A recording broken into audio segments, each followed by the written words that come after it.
Trusses are structural members where joints are pinned and there are diagonal members, and they can only take axial forces. It means tension and compression. But today I want to talk about a different truss.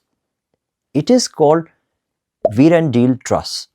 This is a truss which has rigid joints and there are no diagonal members, there are rectangular openings, and in addition to axial forces like tension and compression, it can take moments as well.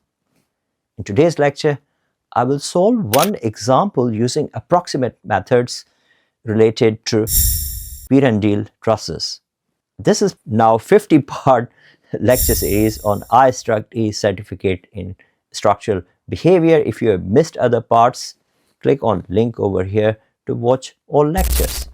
Hi, I'm Dr. Jawed Qureshi, a senior lecturer in structural engineering and design at the University of East London, and in here we talk about civil and structural engineering.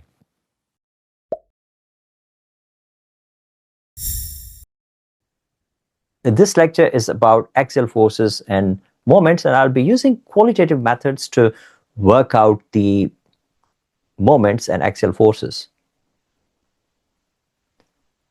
This is a type of Vierendeel truss. A Vierendeel truss is a truss where the joints are not pinned, they are fixed, and there are no diagonal members. It means that everything is rectangular. Here we have to find out the largest bending moment in this Vierendeel truss approximately.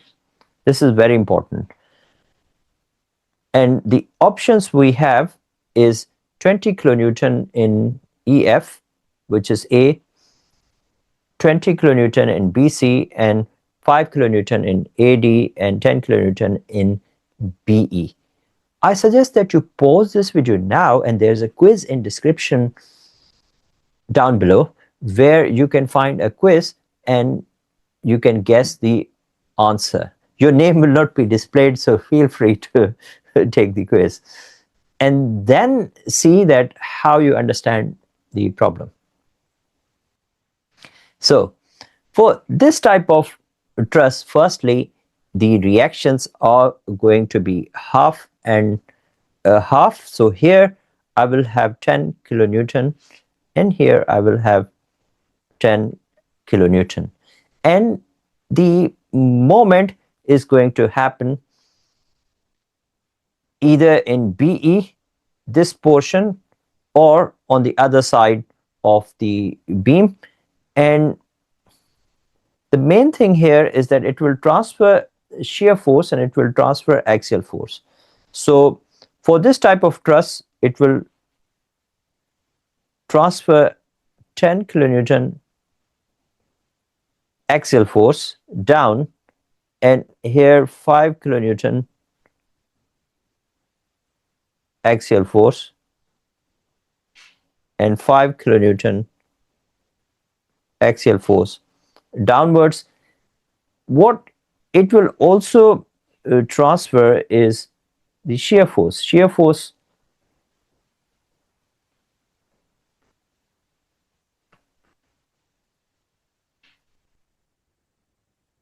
Shear force in this direction, and shear force in each segment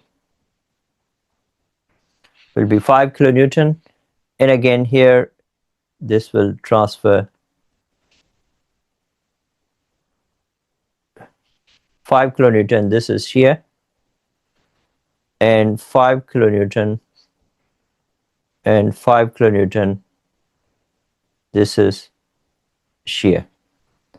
In total, the load coming to right joint and left joint will be 5 kilonewton from top and 5 kilonewton from the horizontal members. So this is how load is going to be distributed in Vierendeel truss. Now this is approximation. This is not the exact answer. I will show you in the software later that how do we have exact answer. So the maximum moment is going to happen at a point which is closer to loading, near midspan. And the element that will have maximum bending, certainly this member will not have any bending at all, and the most likely member will be BE. So let us find out, let us isolate this member and see if we can find out any moment.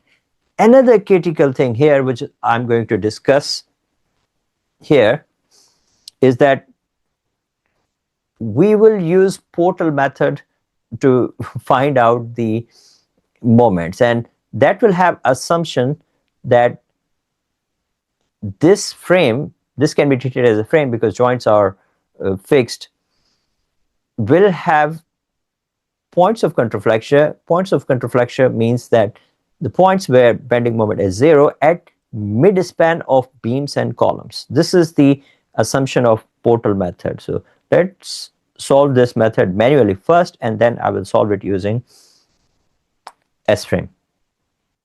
As you saw that we had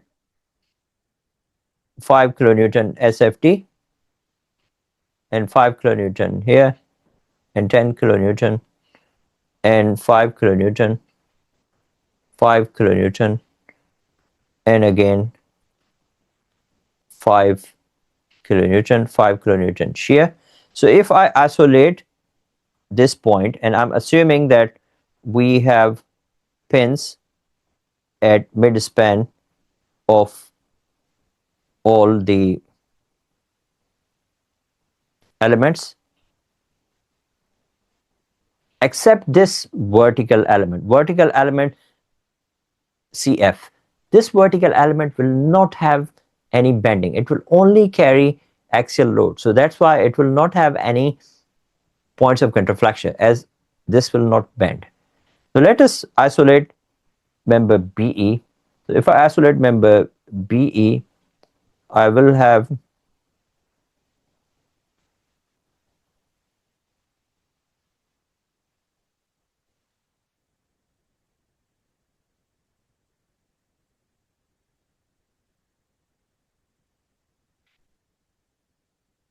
there's a pin over here as well in the middle. So I will have this configuration. So firstly, let's see what I have. A shear force of 5 kilonewton on left and shear force of 5 kilonewton. This shear force will create a moment of 5 kilonewton meter. This distance is 2, so this distance is 1. Overall distance is 2, so the distance here is 1 meter. So 5 kilonewton meter will be moment, and this moment is creating a clockwise moment, and again on right side the moment is 5 again, and this is creating a clockwise moment.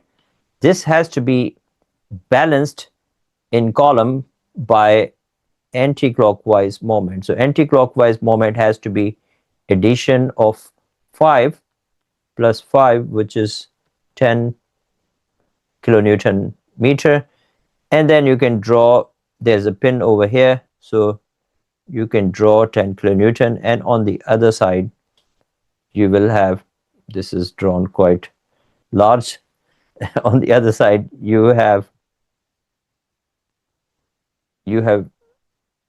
10 kilonewton meter as well. So this is 10. So BE. So I will say that the largest moment, it happens in, the largest moment is in, the largest moment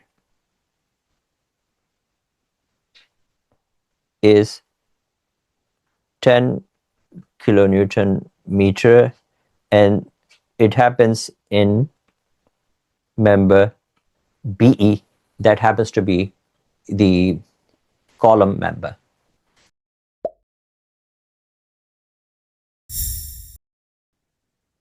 In this question, we have to model this structure in S-frame, and the easy way would be to simply create a model with the help of lines.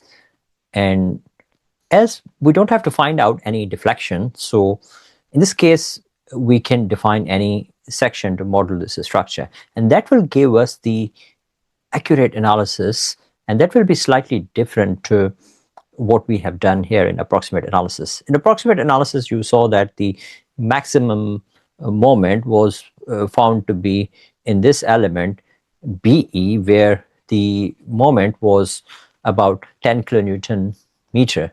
But here again in S-frame, we will see that how this moment is different to approximate analysis, and that will give us a flavor of what are the limits of qualitative analysis, or the analysis which we can use in using hand calculations. I want to create a new model, new 2D, and I will say Q167 and next and next, and I will use the default values for everything which is mentioned over here, and next. And the codes are not important here, so that's the reason use any codes. Next, and I will start from scratch and then finish. The first thing that I would like to do in here is to set up a grid, and that will really guide me in terms of creating the model. Click on edit grid and then base grid, and here I am using base grid, which is giving me 10 grids of 1 meter in X and Y, positive and negative direction. Click OK, it will give me a grid. Then I will simply create this rectangle to zoom it. And then after that, I want to start with member definition tool. And here I want to start with one joint. And the total length of the member, as you saw here, is 2, 2, and 2, 8 meters. So I will define top chord and I will define bottom chord, and then I will have these vertical elements.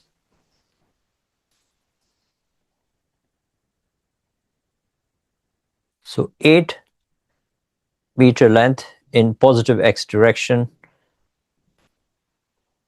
and then 2 meters down I will again have 8 meters, and then in negative Y direction I will have 2 meters. So click on negative Y and then say 2. So if you start from here, it will generate vertical elements, and again click here, then click here, then click here. In that way I have generated this Vierendeel truss. The next point will be to define support. So it is pin ended at both sides, so translation in X and Y direction, they are prevented. So I will create a rectangle around this, and this will create supports. Let me double check. Yes, on both sides I have pin supports, and then after that I have a loading of 20 kilonewton. So go back, and but before that I have to define the materials. So materials, I'll click on material properties, and default is steel US. So I will choose steel Eurocode 3, and I will create a rectangle around it. So M3 steel Eurocode 3 has been assigned, and then I will define a section. Click on section properties. No section is defined. I will right click on that, and I will go to steel, and here I will choose any beam. So from here you can choose any section that you like from here, but I'm choosing I section, and I'm choosing whatever is first available over here.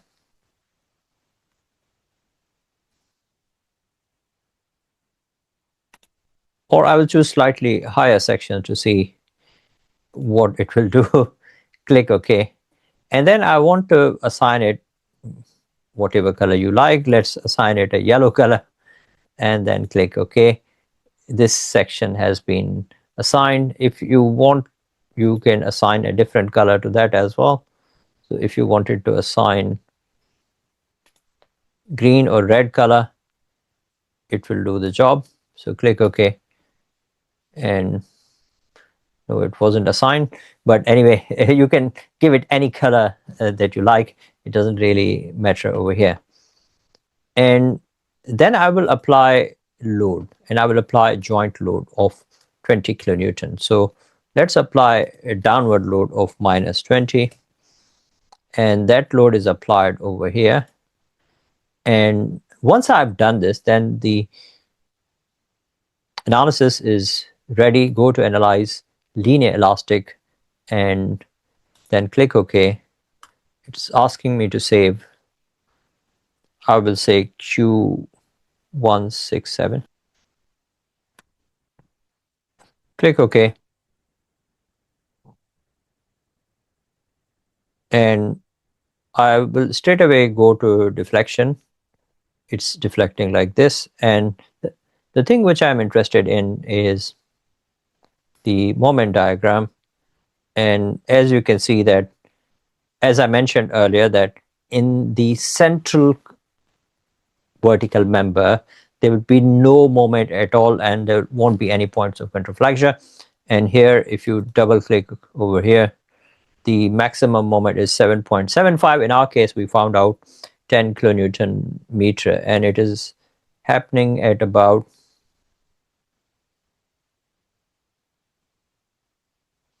it's happening at 0.5.